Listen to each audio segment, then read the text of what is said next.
Hello, it's Coach Charlie with Attack Basketball Academy. As a player development coach, I've helped countless players make their teams, whether it be school teams, club teams, or even AAU teams. I know what coaches are looking for in tryouts, and I want to help you achieve your goals in making a team. So in this video today, I'm going to show you how to impress coaches in basketball tryouts. Let's jump right into it. In this video, I'm going to share with you the #1 attribute coaches are looking for in a player.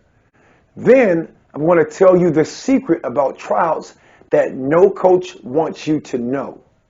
Last, I'm going to tell you how to get the coach to see you as a must-have asset. Now, let's get right into the #1 attribute coaches are looking for in a player. Coaches are looking for players that don't chase mistakes. They want players that replace them. So very simple. It's a mentality I teach players.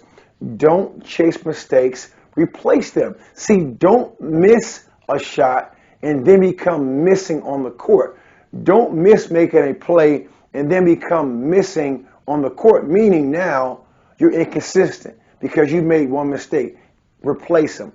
Here is an exact story on how I made a junior Olympic team going against highly talented players after my freshman year in college. I remember it like yesterday, right? It was about 40 of us looking to try out for about 12 spots to go represent the United States of America to go play in junior Olympics. Okay, this was the spring of my freshman year, because that summer of my freshman year, we were actually going to be in Athens, Greece, whoever made the team.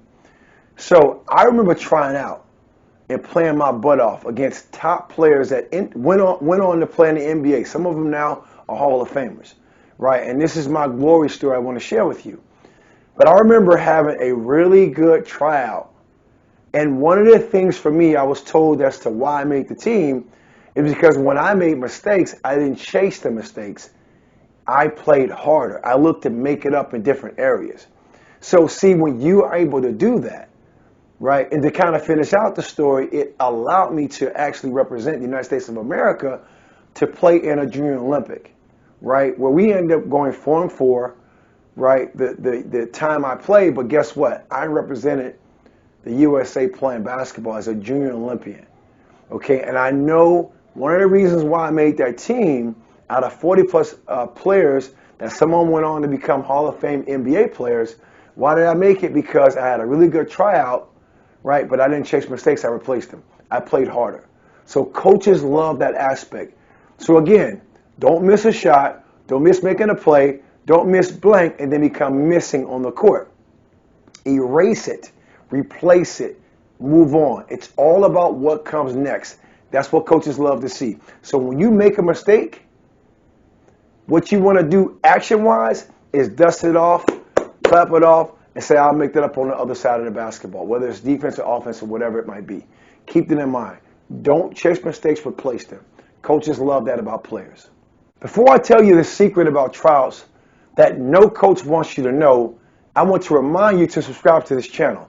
I'm putting out videos daily to help develop you into a premium basketball player. Don't miss out on the content. Click the subscribe button. Now I'm going to tell you the secret about tryouts that no coaches want you to know. Most coaches think silent players seem soft. Most coaches think silent players seem soft. Now, what do I mean by silent? Meaning that you really don't lead with your actions. You don't call for the basketball. You just play really passive. And that's one thing that coaches cannot stand. Right? Now, you don't have to be the most vocal player, right? We can look at a player like a Kawhi Leonard. I really don't see him being that most vocal on the court, but he's really dominant because his body language, his preparation demands the basketball. And in his own right, he communicates accordingly to his team. But when you are amongst 40 to 50-plus people, and you know what I'm talking about in a trial situation, okay, 30, 40, 50, 20, whatever it might be, if you're silent, you're not going to stand out. You're going to seem soft, and you're not going to put yourself in a position to make a team. See, it's all about the ABCs. See, ABC to me stands for always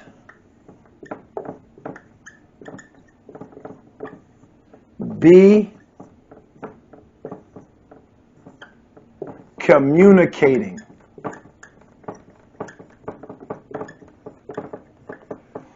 Coaches love players that bring the ABC. If you are silent,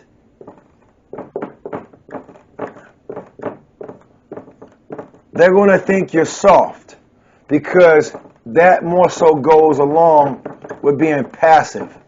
That's not wrong. It's just not going to put you in a position when, again, you have 20 to 50, upwards to up to 70 players at a tryout. You won't stand out. Okay? You just won't. But when you're always communicating ABC, when you keep ABC on your mind, you're going to stand out, not like a sore thumb, you're going to just stand out like a thumb on a hand. And this is what I always want you to be. This is everybody else. I want you to be this, the thumb on the hand that stands out naturally. Why? Because you understand silent players are soft. They seem passive. They won't stand out in a trial situation. Players that do ABC, they stand out. And they stand out whether they do it with their vocal voice, right, with their own voice, or their body language, right? Right, where again, I can call for the basketball without saying anything. Right? I can demand attention. Right? I can give you a pat and you understand what that means. I can put my fist up when you make a play and I'm excited for you. Coaches love that kind of stuff. See, that kind of stuff is what we call intangibles. Coaches love things that may not show up on the stat sheet, right? But you bring that type of energy. That's why I say again, you end up becoming an asset, right? Somebody that really brings value, right? You bring a value to the team, right? It may not be always scoring, right? It's other things that may not show up on the stat sheet. We call intangibles. We may not be able to see it, but we can experience it. We can feel it, right? That's what coaches love. You become an asset because of the ABC mentality. Always be communicating. And then what goes along with the ABC mentality is when you own your zone. Coaches love when players own their zone. Now, what do I mean by that? See, when you make a mistake and you own it, that means accountability. And I'm going to just put that for short. Coaches love players that take accountability. That's on me. I put my hand up. That's my bad. I'll get the next one. Next shot, best shot. That's on me. Bad play. I'll get the next one defensively. Hey, I missed out on help. Right? Notice my communication. I'm verbalizing. Right? I made a mistake. I'm not missing on the court. Hey, it's me. Hey, coach, I appreciate you for letting me know that. Thank you, teammate. Right? Right? I can accept that criticism. I'm not going to be soft and silent. Right? I'm going to be strong. Right? You become accountable. Coaches love players that own their zone. They make a mistake. They become accountable. They let them know so they can make the next play their best play. Now that you know how to win coaches over with your mentality and communication, I want you to come below with ABC to let us know you are ready to be seen as an assertive player by being loud, by being vocal, and being proud. Go ahead and drop ABC in the comments. Now I'm going to tell you how to get the coach to see you as a must-have asset. First, you need to come holistically in shape, right? Come holistically in shape. See, a lot of times, us coaches only talk about the physical side of basketball, right? Come in shape physically. True, I believe that. But there's 3 other elements that we may be missing out on. Not only do you need to come in shape physically, I agree, right? But also mentally. I'm going to put your mentals, your physical side, your mental side. You need to come ready to be balanced, right? To be agile mentally, right? You need to come ready to go emotional. Your emotional side, right? You got to get ready. You got to be in shape for that. The ups and downs of the seasons, the thrills, the feels, all. And then what's last? Social. Your interaction with your team. See, all 4 areas is what I teach. See, when I teach basketball, I teach life. This is life, right? You got to come holistically in shape. That's how you are seen as a must-have asset. Coaches love that about players. You're not just focusing on what you're doing physically, because sometimes you're not always going to have it physically. So you're going to then rely on those other 3 facets that can really help you. Social, not saying again you're some social butterfly, just kind of talking. No, you know how to let your teammates kind of pick you up where mentally and physically. All of a sudden now what you couldn't do physically, you can. Because no longer you see it as a me thing. It's more of a we thing. It's we, not me. When you think me, sometimes we just think physically. See, when it's a we, it's what I include, the 4 areas I really focus on. It's a physical aspect, I agree, but it's a mental, emotional, and social aspect. Coaches love players all in, and all this simply means to me and you, coaches love players that are well-rounded. They're well-rounded. They're not perfect like my circle. They're just well-rounded. That's what coaches love. Another key aspect I want to share with you that I'm going to have to charge you for this when I give it to you, but I'm going to give it to you for free. See, this is one of the elite things I was taught. See, coaches love players that know how to do this, but I want to give you something. See, you got to learn to normalize errors. Now, what do you think that means? I'll give you a second. Seconds up. See, you have to normalize errors and make them a part of your practice. So watch this. It's called a sandwich effect. I'm going to shoot a shot, and I'm going to shoot a shot wrong. So I'm going to just put a negative sign. So first shot, second shot, third shot.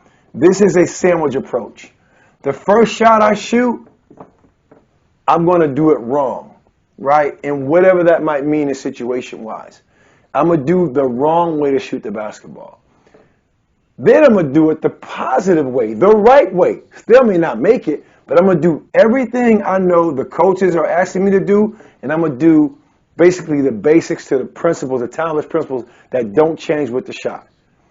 Then guess what I'm going to do? I'm going to do it wrong again. Now, what did I just do?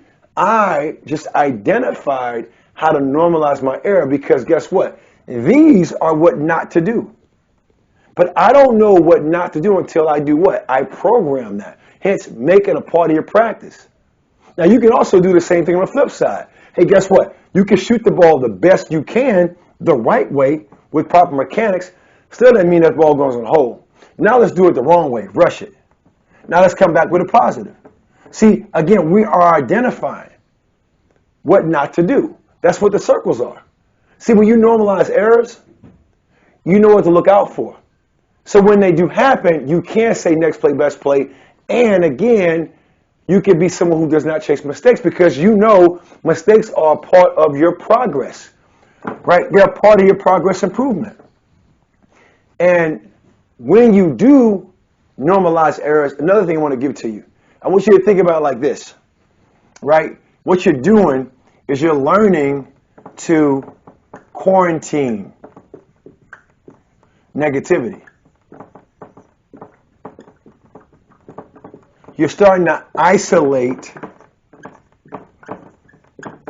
because you understand how to identify what is wrong.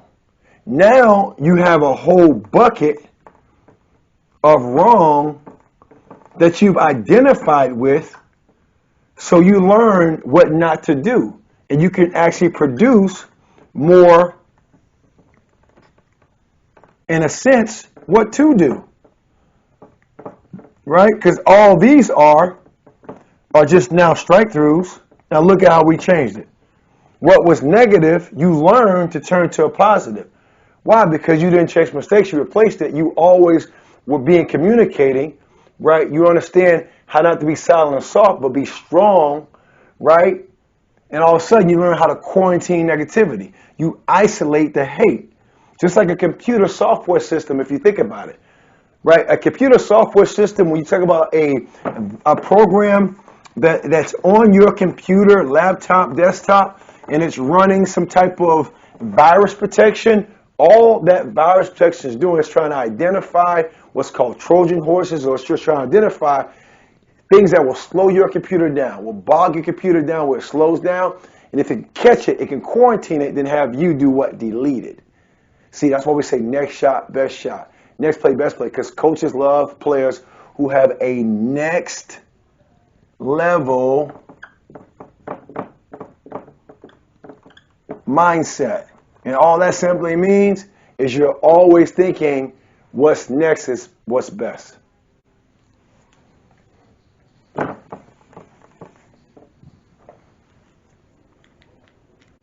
Now that you know how to impress coaches in basketball tryouts, how would you like to have a guide that covers all the must-know basketball principles and in what switch to apply them? Well, you are in luck. If you click in the link in the description of this video below, you can download the guide I put together as my gift to you. Enjoy it and keep attacking.